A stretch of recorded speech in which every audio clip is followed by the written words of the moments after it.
Yes Ramnath గారు, Sai Krishna case బయటపడ్డ తర్వాత పోలీసుల్లో ఒక భయం వస్తుందేమో, ఇకనైనా మార్పు వస్తుందేమో, ఇకనైనా వాళ్ళు పోలీసు డ్యూటీని సక్రమంగా నిర్వర్తిస్తారేమో అని ప్రజలు అనుకున్నారు. కానీ ఎక్కడ అటువంటిది కనపడట్లేదు. ఇంకాస్త సిఐ నాగరాజు చేయగలిగింది మనం చేయలేమా అన్నట్టుగా రెచ్చిపోతున్నట్టుగా కనిపిస్తోంది. అసలు ఎక్కడి నుంచి వస్తోంది వీళ్ళకి ఈ ధైర్యం?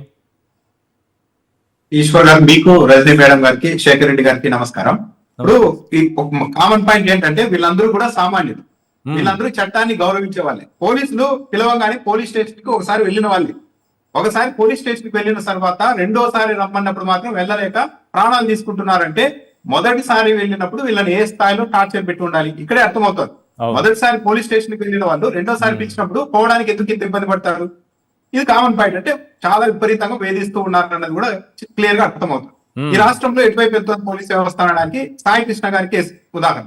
ఇదేంటి, ఈ దేశంలోనే ఎప్పుడు కూడా కని విని ఎరుగని కేసు, చాలా సంచలనమైన కేసు, చాలా తీవ్రమైన కేసు. కానీ దీన్ని ఎలా మార్చేస్తున్నారు లాస్ట్ చూడండి, ఒక కామెడీ థ్రిల్లర్ మూవీ లాగా మార్చేస్తున్నారు.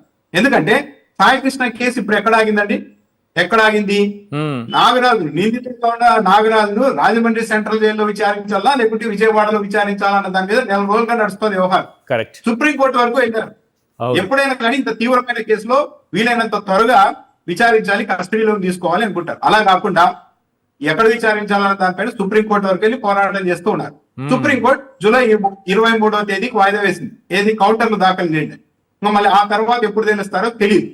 పైగా సుప్రీంకోర్టులో కూడా ఏం చెప్పారు? నాగరాజు తరఫున న్యాయవాది విజయవాడ కమిషనరేట్ పరిధిలో విచారిస్తే నాగరాజుకు ప్రాణహాని ఉంది అని అన్నారు.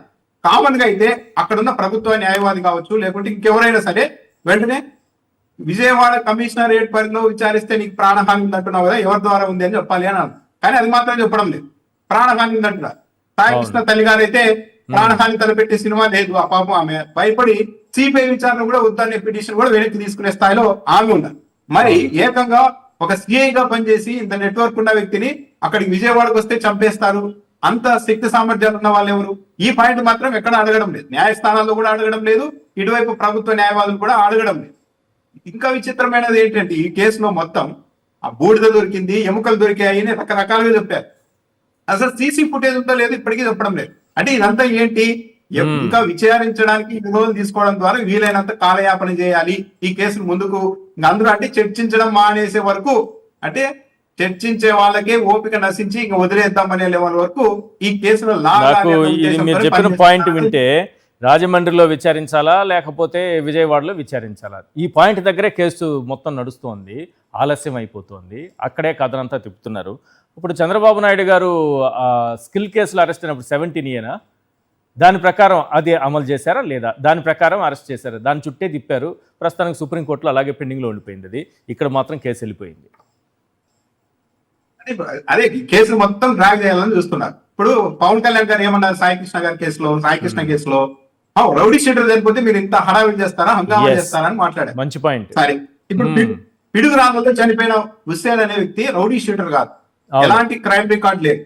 అతడు ఒక ఇల్లు కొనుక్కున్నాడు. ఏది 22A ఉన్న ఇల్లు కొనుక్కుంటే 10 ఏళ్ల క్రితం. ఆ తర్వాత రేట్లు పెరిగేసరికి వాళ్ళు ఎదురు తిరిగారు. గతంలో ఉన్న సిఐ, అంటే గత ప్రభుత్వంలో ఉన్న సిఐ దగ్గరికి వెళ్తే వాళ్ళ డాక్యుమెంట్లను చూసి లేదమ్మా మీరు విక్రయించేశారు, ఇది తప్పు అంటే కోర్టు వరకు వెళ్ళారు. హైకోర్టులో కూడా కేసు నడుస్తుంది. హైకోర్టు స్వయంగా సిఐ గారిని హెచ్చరించింది, మీరు దీంట్లోకి ఇంటర్ఫైన్ కాకండి, ఇది ఒక సివిల్ డిస్ప్యూట్.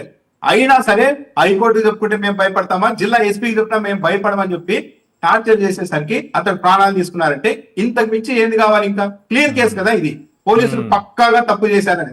కానీ ఇప్పటి వరకు ఈ వ్యవహారం బయటకు వచ్చిన తర్వాత పోలీసుల మీద ఏం యాక్షన్ తీసుకున్నారన్న దానికి చర్చలేదు.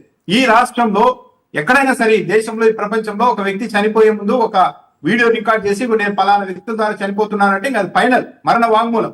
కానీ మన రాష్ట్రంలో విచిత్రంగా మరణ వాంగ్మూలాలకు కూడా 0 వాల్యూ. చాలా విచిత్రమైన పరిస్థితి. ఎందుకు ఇలా పోలీస్ వ్యవస్థ తయారైందంటే మొత్తం పోలీసులనే తప్పు పట్టాల్సిన అవసరం లేదు. ఎందుకంటే ఇదే పోలీసులు గత ప్రభుత్వంలో కూడా పనిచేశారు. కానీ ఈ రోజు ఎందుకు ఈ స్థాయిలో ఇదే జరుగుతోంది అంటే చంద్రబాబు నాయుడు గారు మొత్తం పోలీస్ వ్యవస్థ ద్వారా రాజ్యాన్ని నడపాలనుకుంటున్నారు. ప్రజా అసమ్మతిని అణిచివేయాలంటే పోలీసులకి పూర్తి స్వేచ్ఛ ఇవ్వాల్సిందే. పోలీసులు అన్ని విషయాల్లో వెనుకేసుకొచ్చినప్పుడే ఒక భయం ఉంటుంది. అంటే ఒక భయపెట్టి ఎవరు కూడా మాట్లాడకుండా చేయాలన్న ఉద్దేశంతోనే తొలి రోజు నుండి చంద్రబాబు నాయుడు గారు పరిపాలన చేస్తున్నారు. ఇండైరెక్ట్ గా పోలీస్ వ్యవస్థను తెలుగుదేశం పార్టీకి అనుబంధ సంస్థగా మార్చేశారు చంద్రబాబు నాయుడు గారు. బాగా గమనించండి, ఎక్కడైనా పోలీసులు ఇరుక్కుంటేనే ఫస్ట్ పంచాయతీ చేయడానికి తెలుగుదేశం పార్టీ నాయకులు ముందుకు వస్తున్నారు. ప్రతి కేసులో కూడా ఎందుకు వస్తున్నారంటే జిల్లా ఎస్పీల మాట కూడా వినని పరిస్థితుల్లో కొందరు ఎస్ఐలు సిఐలు ఉన్నారు. ఎందుకున్నారంటే తెలుగుదేశం పార్టీ ఎమ్మెల్యేలు మాట్లాడుకొని వాళ్ళని అక్కడికి తెచ్చుకుంటూ ఉన్నారు. మేము తెలుగుదేశం పార్టీ ఎమ్మెల్యే చెప్పినట్టు తెలుగుదేశం పార్టీ నాయకులు చెప్పినట్టు వింటూ ఏం చేసినా సరే మమ్మల్ని ఎవరు ఏం చేయలేరు అన్న ఇదితో వచ్చే పిడుగురాలు ఎస్ఐ కూడా ఎస్పీకి చెప్తే భయపడతాం అనుకుంటున్నావా అని స్వయంగా బెదిరించారని అతను చెప్తున్నారు. అంటే ఎస్పీల చేతుల్లో కూడా వ్యవస్థ లేకుండా చేసేసారు. ఎందుకు చేశారు అంటే పూర్తిగా పోలీసులు మన చేతుల్లో ఉంటేనే, పోలీసులు ఇలాంటి చేసినా సరే వాళ్ళని వెనుకేసుకొచ్చినప్పుడే మనకు అవసరమైన రాజకీయ అణిచివేతకు కూడా వీళ్ళు మనకి సహాయపడతారు అన్న ఉద్దేశంతో చేస్తున్నారు. అనంతపురం జిల్లాలో ఒక తెలుగుదేశం పార్టీ మహిళా నాయకురాలు హనీ ట్రాప్ ముఠాన్ని నడిపి 100 మంది ట్రాప్ చేసి బాండ్ రాయించుకున్నారు. ఆ బాండ్లకు సంబంధించిన డబ్బులు వసూలు చేసే కార్యక్రమాన్ని ఎస్ఐలు సిఐలు కానిస్టేబుల్ చేశారు. సరే, అదృష్టం కొద్దీ ఆ కేసులో అయితే కొందరు పోలీసుల మీద చర్యలు తీసుకున్నారు. కానీ మిగిలిన కేసుల్లో ఎక్కడా కూడా చర్యలు లేవు. అంటే పోలీసు వ్యవస్థలో ఒక పద్ధతి ప్రకారం వెనుకేసుకొస్తున్నారు. జగన్మోహన్ రెడ్డి గారు ముఖ్యమంత్రిగా ఉన్నప్పుడు గౌతమ్ సావంగ్ గారు డీజీపీగా చేశారు, రాజేంద్రనాథ్ రెడ్డి గారు డీజీపీగా. మీరు బాగా గమనిస్తే వాళ్ళు పదే పోలీసులకి క్లాసులు తీసుకునేవాళ్ళు. మనం రూల్ ఆఫ్ లా ఎలా ఫాలో అవ్వాలి, ఒక ఫ్రేమ్ వర్క్ లో ఎలా పనిచేయాలి.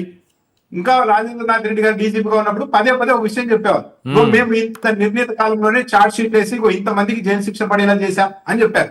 అంటే అదేంటి, కోర్టుల ద్వారా ఒక చట్ట ప్రకారం శిక్షలు వేయించే కార్యక్రమం. కానీ ఇక్కడ అలా లేదు. ప్రస్తుత డీజీపీగా ఉన్న హరీష్ కుమార్ గుప్తా గారు కూడా చాలా సమర్థవంతమైన పోలీస్ అధికారి, చాలా నిజాయితీపరుడైన అధికారి. కానీ ఆయన చేతుల్లో కూడా ఏమీ లేదేమో అనిపిస్తుంది. ఎందుకంటే ఈ రాష్ట్రంలో ముఖ్యమంత్రిగా చేసిన వాళ్ళు కూడా చేయని కాబట్టి నారా లోకేష్ గారు మొన్న చేశారు డీజీపీ గారిని ఉద్దేశం. ఏది అవునిగడ్డలు అనుకుంటారు. మా తెలుగుదేశం పార్టీ కార్యకర్తలు తప్పులు చేస్తూ ఉంటారు, తర్వాత సరిదిద్దుకుంటారు. అలా అని మీరు కేసులు పెట్టారంటే చూస్తూ ఊరుకోవడానికి ఇక్కడ నారా లోకేష్ ఊరుకుండరు అని చెప్పి హెచ్చరించారు. అవసరమైతే డీజీపీని ఇక్కడికి పిలిపిస్తా అని మాట్లాడారు. ఆయన హోంమంత్రి కాదు, లా అండ్ ఆర్డర్ లేదు, ముఖ్యమంత్రి కాదు. నేను ఒక డీజీపీని తెలుగుదేశం పార్టీ కార్యకర్తలకు ఇబ్బంది వస్తే ఒక నియోజకవర్గంలోనికి డీజీపీని పిలిపిస్తా అనే స్థాయికి నారా లోకేష్ గారు మాట్లాడిన తర్వాత ఇక్కడ డీజీపీ గారు కూడా ఏం చేయగలుగుతారు?